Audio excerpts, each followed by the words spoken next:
আসসালামু আলাইকুম, আমার নাম মিহুরিমা আবিন রোজামণি।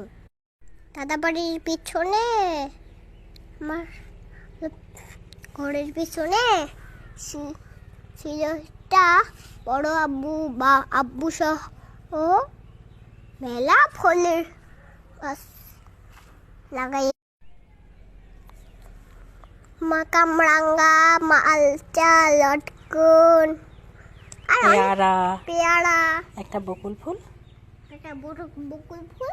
আনার, মালটার গাছও আছে। আজ আমি আম্মু সহ মালটার গাছ দেখতে গেছিলাম। যে দেখলাম অনেকগুলো মালটা ধরে আছে, আমি তো খুব খুশি হলাম। আমি একটাও মালটা শিখতে পারি নাই, সে সব কাঁচা। আচ্ছা, তোমার বাসায় কি মালটার গাছ আছে?